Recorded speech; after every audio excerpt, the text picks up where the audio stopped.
메타 내러티브로 읽는 성경 하나님 나라 이야기 문지환 11장 구속 하나님 나라의 확장과 완성 사도행전 서신서 계시록 하나님의 구속 목적은 훼손된 창조를 회복하는 것입니다. 이를 위해 하나님은 역사를 주관하시며 언약을 맺고 지켜오셨습니다. 그런데 하나님 나라의 백성으로 부름을 받은 이스라엘은 언약을 지키며 그 나라를 이룰 사명이 있었지만 실패합니다. 그리하여 하나님은 자신의 독생자이자 진정한 아브라함의 후손, 참 이스라엘의 신 예수님을 보내어 죄와 사망을 이기고 하나님 나라가 이루어지도록 하셨습니다. 하지만 이렇게 이루어진 나라는 이스라엘만을 위한 잔치상이 아닙니다. 열방이 하나님 자신에게로 나오기를 원하십니다. 그러므로 2000년 전 예루살렘에서 성취된 하나님 나라는 온 세상으로 확장되어야 합니다. 이를 위해 하나님은 새롭고 온전한 이스라엘로 교회를 택하시고 왕같은 제사장, 거룩한 백성으로서의 사명을 감당하게 하십니다. 오늘 우리는 하나님 나라 확장이라는 선교 사명에 충실했던 초대교회와 그 나라의 완성에 대해 살펴봅시다. 1. 하나님 나라의 확장 A. 예수님이 회복하신 그 나라 백성의 사명. 예수님께서 승천하시면서 주신 지상 명령은 문화 명령의 회복의 갱신입니다. 하나님의 백성에게 하나님 나라를 이루도록 주신 문화 명령은 타락 이후에도 계속해서 유효합니다. 아브라함에게는 복의 근원이 되라는 말로, 이스라엘에게는 제사장 나라, 거룩한 백성이 되라는 말로 문화 명령은 계속 되풀이되어 왔습니다. 그리고 승천하시는 예수님께서는 제자 삼으라는 지상 명령과 땅끝까지 이르러 내 증인이 되라 라는 말씀으로 다시 하나님의 백성에게 사명을 주셨습니다. 그러나 이전에 받았던 사명과는 성격이 조금 다릅니다. 아브라함과 이스라엘은 비록 하나님의 구속과 하나님 나라의 회복을 맛보기는 했지만 완전히 경험하지 못했습니다. 아브라함은 언약을 의심하여 애굽 왕에게 거짓말을 했으며 출애굽의 구원을 경험한 이스라엘도 결국 이방에 멸망했습니다. 온전한 구원이 아니었습니다. 그러나 예수님께서 주신 구원은 다릅니다. 완전합니다. 아무도 이 구원에서 성도를 끊을 자 없습니다. 그 정도로 견고하고 완전한 구원입니다. 이렇게 온전한 구속의 은혜, 하나님 나라의 회복이라는 은혜를 받았기 때문에 이제는 이 사명을 감당할 수 있습니다. 예수님께서 하나님의 뜻을 이루셨기 때문에 그분 안에서 백성들은 하나님의 뜻과 사명을 이루는 복의 근원, 제사장 나라가 될 수 있습니다. B. 오순절 성령 강림과 교회 사명. 하나님 나라의 백성으로서 제사장 나라의 사명을 이어받은 것은 새 이스라엘, 바로 교회입니다. 교회는 예수님이 이루신 하나님 나라를 계속해서 확장해 가야 합니다. 이 일을 위해 성령께서 오셨습니다. 마치 예수님께서 사역을 시작하기 전에 성령으로 기름 부음을 받으신 것처럼 이제 교회가 예수님으로부터 하나님 나라의 사역을 시작하려는 이때 하나님께서 성령을 부어주셨습니다. 예수님은 공생애 동안 성령을 보내리라 약속하셨습니다. 그러나 이미 요엘 선지자를 통해 성령을 부어주실 것을 약속하셨습니다. 모든 민족에게 성령을 부어주셔서 하나님 나라를 온 땅에 세우시려고 말입니다. 그 약속대로 오순절 다락방에서 기도하는 120여 명의 성도에게 성령이 부어졌습니다. 그것은 단지 120명을 위한 것이 아니라 새 이스라엘의 12지파 모두, 즉 온 열방에 부어질 것을 예표합니다. 요엘의 예언이 성취된 것입니다. 또한 오순절은 6월절로부터 50일 후에 지키는 맥주절입니다. 바로 이때 성령이 부어졌습니다. 신약의 추수 때가 성령 강림을 통해 본격적으로 시작되었음을 알 수 있습니다. 성령님은 결실을 위해 오셨습니다. 성령님은 하나님 나라의 사명, 제사장 나라로서 이제 막 모든 열방에게 복음을 전하고 제자를 삼으려는 교회를 도우시는 분입니다. 이 영적 추수의 사명을 교회가 감당할 수 있도록 성령이 오셔서 역사하십니다. C. 종말과 하나님 나라. 여기서 우리는 하나님 나라에 관해 중요한 한 가지 사실을 이해해야 합니다. 그것은 하나님 나라의 완성이 종말이며 이 종말은 예수님 때문에 이루어졌으므로 예수님이 곧 종말이라는 사실입니다. 1. 사도 베드로는 요엘의 예언을 인용하여 말세에 부어질 성령이 지금 부어졌다고 설교합니다. 성령이 부어진 그때가 말세라는 것입니다. 2. 히브리서 1장 2절은 예수님이 오셔서 계시하신 그때가 바로 모든 날의 마지막이라고 언급합니다. 3. 요한계시록 22장 13절에서 예수님은 자신을 마지막이라고 소개하십니다. 이 구절들은 마지막, 말세, 종말을 보여주는 구절들입니다. 놀랄 것은 예수님이 오신 때가 종말이라고 합니다. 심지어 예수님 자신이 마지막 곧 종말이라고 합니다. 예수님뿐만 아니라 예수님의 영이 오신 때도 종말이라고 합니다. 어떻게 된 일입니까? 종말은 세상의 마지막 날 아닙니까? 세상이 파괴되고 신자는 휴거되는 미래의 그 시간이 종말 아닙니까? 그러나 위의 구절들을 보면 종말이 예수님과 함께 이미 임했다는 사실을 알 수 있습니다. 성경은 분명히 종말을 예수님을 중심으로 이해하고 있습니다. 일반적으로 종말이라는 단어를 대할 때 시간의 끝으로 이해하기 쉽습니다. 그러나 성경적인 종말은 시간 중심이 아닙니다. 이 종말이라는 말 속에는 완성, 성취의 의미가 담겨져 있습니다. 무엇이 완성된다는 말입니까?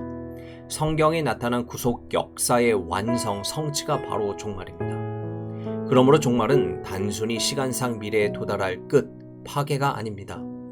종말은 오히려 타락한 하나님 나라가 회복되는 날, 구속이 성취되고 완성되는 날이라는 사실을 기억해야 합니다. 그렇다면 하나님 나라가 언제 회복되었습니까? 누굴 통해 구속이 성취되었습니까? 바로 예수님입니다. 따라서 종말을 이해할 때 우리는 예수님 중심으로 이해해야 합니다. 예수님이 오셔서 하나님 나라를 이 땅에 심으신 그때가 종말입니다. 예수님의 사역과 십자가와 부활을 통해 하나님 나라가 온전하게 성취된 그때가 바로 종말입니다. 더 나아가 세례 요한이 예수님을 가리켜 천국이라고 했으니 천국 자체이신 예수님이 종말입니다. 이런 의미에서 종말은 벌써 이루어졌습니다. 이미 예수 그리스도의 오심과 그분의 하신 일에 하나님 나라 곧 종말이 이루어졌습니다. 하나님 나라가 이미 이루어졌다는 말은 우리가 참 당황스럽게 합니다. 그렇다면 세상 끝은 없는가? 하나님 나라가 완전히 이루어졌는가 하는 질문이 저절로 떠오르기 때문입니다. 맞습니다. 아직 하나님 나라는 완성을 이루지 못했습니다.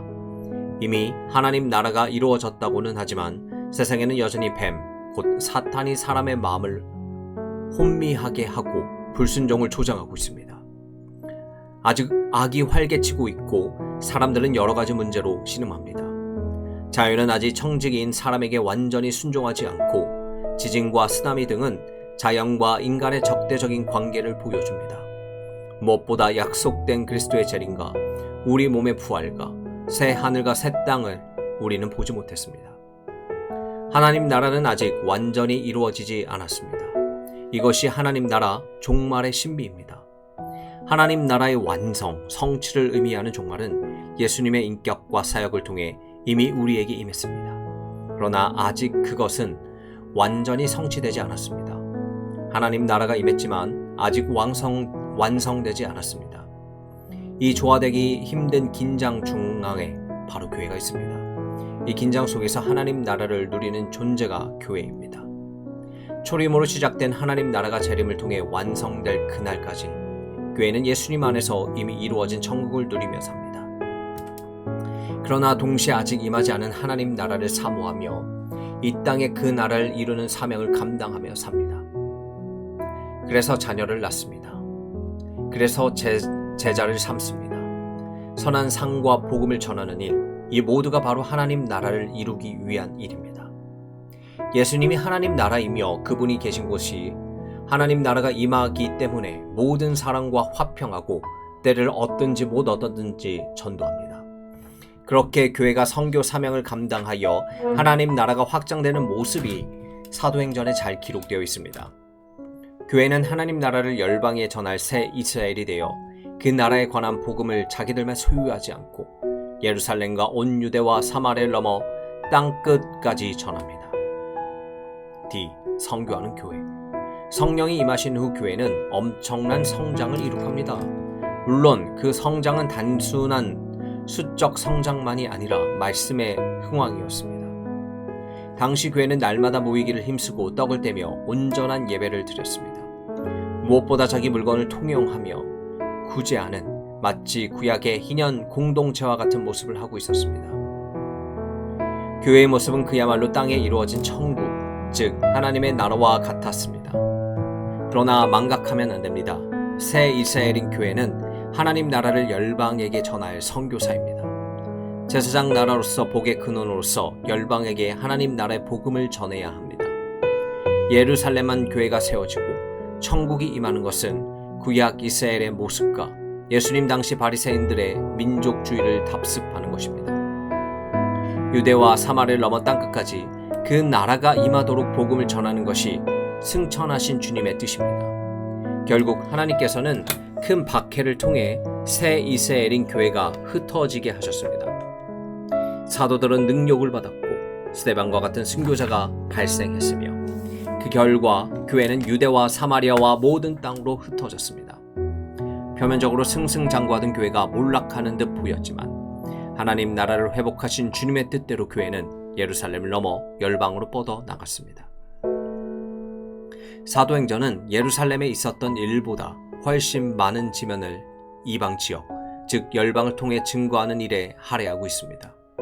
구속 역사상 이토록 복음이 이방 나라를 향해 공격적으로 전해진 적이 없습니다. 예수님께서 왕으로 다스리시고 새 이스라엘인 교회가 백성이 된 신약 시대야말로 진정한 하나님 나라의 회복과 성침을 엿볼 수 있습니다. 2. 이방인의 사도 바울. 선교조 사명을 가진 교회는 한 선교사를 파송합니다. 그가 바로 바울입니다. 박해로 인해 흩어졌던 그때 안디옥 지방에 세워진 교회가 바울을 파송합니다. 바울은 유명한 가문 출신으로 율법에 관한 고등 교육을 받았고 율법에 열심히 있어 교회에 적대적이었습니다. 그러나 이런 바울도 예수님을 만나자 변화됩니다. 예수님은 다메섹 도상의 바울에게 어찌하여 나를 핍박하느냐 하시며 교회가 예수님과 연합한 존재임을 나타내셨습니다. 교회를 핍박하는 자는 주님을 핍박합니다. 이렇게 교회를 핍박하던 자가 이방인을 위해 주님께서 친히 세운 일꾼이 되었습니다.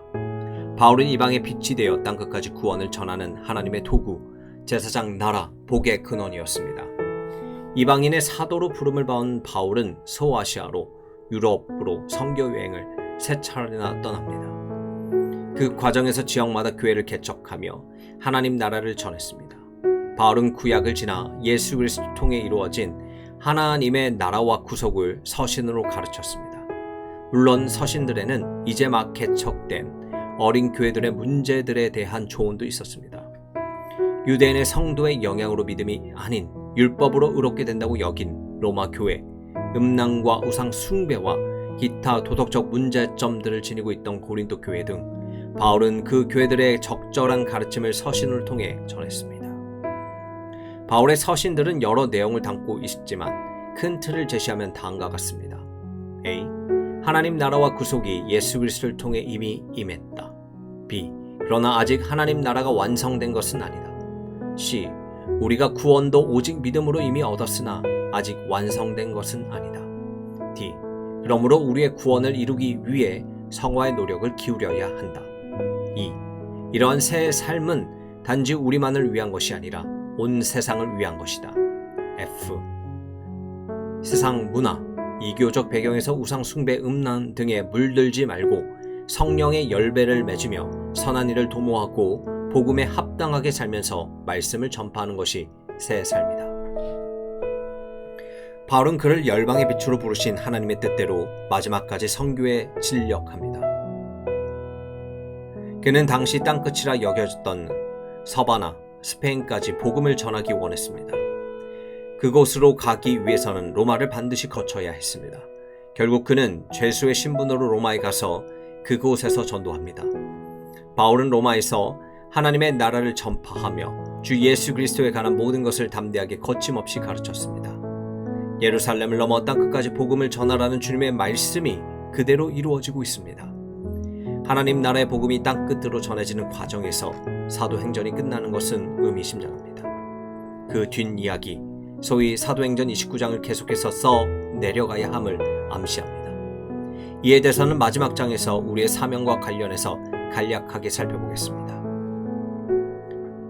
2. 하나님 나라의 완성. 하나님 나라는 이미 임했지만 이미 완성되지 않았습니다. 아직 완성되지 않았습니다. 완성될 하나님 나라를 다른 말로 종말이라 부릅니다. 하나님 나라가 성취되는 것이 종말입니다.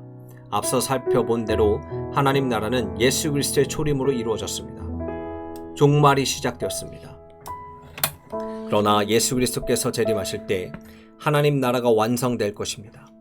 동시에 종말이 완성될 것입니다. 성경은 역사가 종말로 향해 가는 직선으로 봅니다.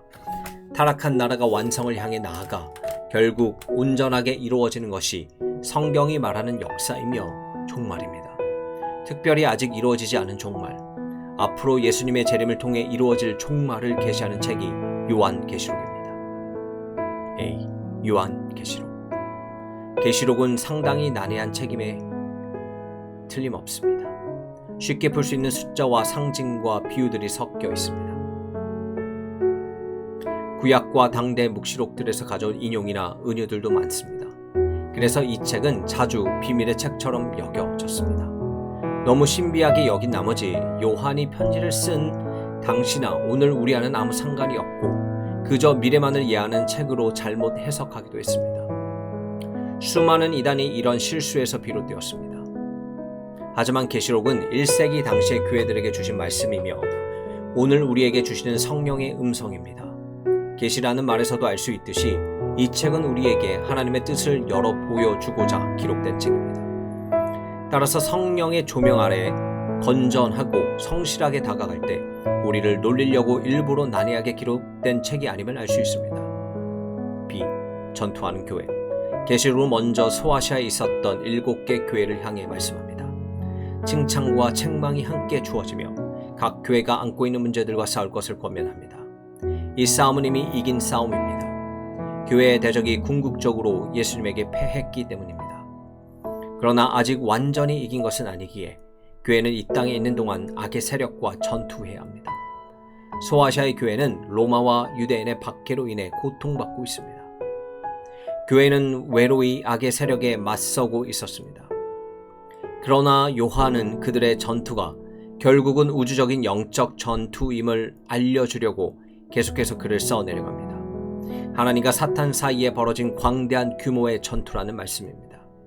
하나님을 대적하는 용, 짐승, 음녀 등은 모두 옛적 하나님 나라를 타락으로 몰고 간 사탄입니다. 그에 대해 그리스도께서 싸우시고 승리하시는 모습이 계시록에 기록되어 있습니다. 교회는 이미와 아직의 긴장 가운데서 전투하며 지낼 것입니다. 그러나 그 싸움은 궁극적으로 이미 승리한 싸움입니다. 이 땅에서 고난받고 피 흘리는 교회는 반드시 승리할 것입니다. 죽임을 당하신 어린 양이 이미 승리했기 때문입니다. C. 새 예루살렘, 새 하늘과 새 땅. 전투하는 교회는 역설적이게도 죽임을 당하신 어린 양 때문에 승리합니다. 이 어린 양이 인을 떼시고 최종 목적, 즉 완성을 향해 역사를 인도하십니다. 역사는 하나님 나라가 완성되는 것으로 마무리됩니다. 그 완성의 때는 예수님이 재림하시면 이루어집니다. 그때 자던 성도의 몸이 부활하며 하나님의 목적인 나라의 완성, 즉 구속이 성취되고 새 예루살렘 및 새 하늘과 새 땅이 이 땅에 도래할 것입니다. 그리고 마지막 심판이 있을 것입니다. 이것이 최종 종말입니다. 우리는 종종 종말을 상상합니다. 불타는 도시와 파괴된 지구를 떠올리며 공포에 질립니다. 어느 날 갑자기 지구를 떠나 어딘가에 있을 영적인 천국에서 살 것을 기대하기도 합니다. 그러나 성경이 제시하는 종말은 파괴가 아닌 완성이며 회복입니다. 창조의 회복, 아름다웠던 에덴의 모습이 회복되는 것이야말로 종말의 진정한 모습입니다. 요한계시록 21장에서 우리는 이러한 하나님 나라의 회복을 봅니다. 처음 땅과 하늘이 사라지고 대신 새 하늘과 새 땅이 있습니다. 새 하늘과 새 땅의 새 예루살렘, 하나님이 하늘에서 내려옵니다. 보좌에 앉으신 이가 말씀하시길 내가 만물을 새롭게 하노라 하며 재창조를 선언하십니다. 이 모든 일이 지금의 땅과 하늘이 새로워진 자리에서 이루어집니다.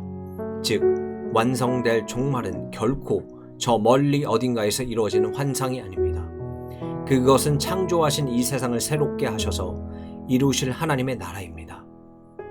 창조 때 세상이 하나님의 나라였던 것처럼 재창조, 종말, 완성의 때에 이루어지는 하나님의 나라도 이 세상입니다.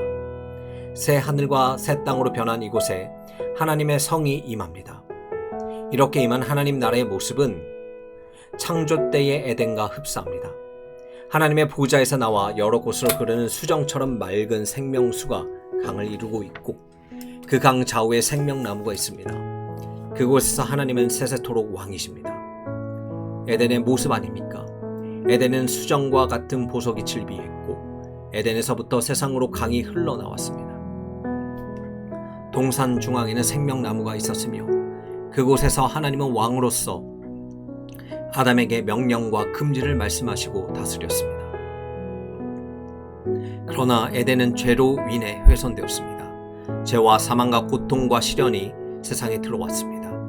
하지만 회복된 하나님 나라 새 에덴 재창조의 그곳에는 모든 눈물을 하나님이 닦아주시며 다시는 사망이나 애통하는 것이나 곡하는 것이나 아픈 것이 없습니다. 처음 세상이 지나가 버립니다. 인간의 죄 때문에 훼손된 첫 에덴은 지나가고 온전히 하나님 나라가 회복되는 모습을 종말에 관한 말씀에서 볼 수 있습니다. 이것이 바로 하나님 나라의 완성입니다. 죄와 사망을 이긴 부활의 몸을 입고 온전히 하나님의 다스림을 받으며 하나님과 함께하는 것이야말로 종말입니다. 종말에 내려올 새 예루살렘을 두고 요한은 잘 단장된 신부와 같다고 합니다. 남편이신 어린 양과 함께 혼인잔치에 참여하는 신부가 바로 새 예루살렘입니다. 성경은 하나님의 백성을 종종 신부에 비유합시다. 또한 교회를 가리켜 신부라고 말합니다. 뿐만 아니라 히브리서 12장 22절은 교회를 표현하기를 하늘의 예루살렘이라고 표현합니다. 어떻습니까? 종말에 하늘에서 내려오는 새 예루살렘을 떠올리게 되지 않습니까? 즉 하나님 나라의 완성인 종말이 비록 아직 완전하게 이루어지지는 않았지만 새 예루살렘이며 신부인 교회 안에 이미 임한 것을 볼 수 있어야 한다는 말씀입니다. 우리는 종말에 완성될 하나님 나라를 고대합니다. 그러나 그 고대하고 바라는 것을 교회를 통해 지금 여기서 누릴 수 있습니다. 그러므로 주님께서 재림하실 때까지 전투하는 교회는 온전한 종말, 하나님 나라, 천국을 이 땅에서 맛보며 승리할 힘을 얻습니다. 교회에 대한 소망만으로 견디는 것이 아니라 이미 이루어진 하나님 나라를 교회에서 맛보며 이길 수 있습니다. 그러나 지금 여기서 맛보는 하나님 나라는 온전하지 못하기에 교회는 종말에 도래해야 할 온전한 그 나라를 사모합니다. 그래서 성도는 내가 속히 오리라 하신 주님의 말씀을 기억하며 아멘 주 예수여 오시옵소서 라고 고백합니다. 고대하는 주님이 오실 역사의 마지막을 기다리며 온전히 임할 하나님 나라를 소망하며 오늘도 교회는 전투하며 하나님 나라를 이루어갑니다.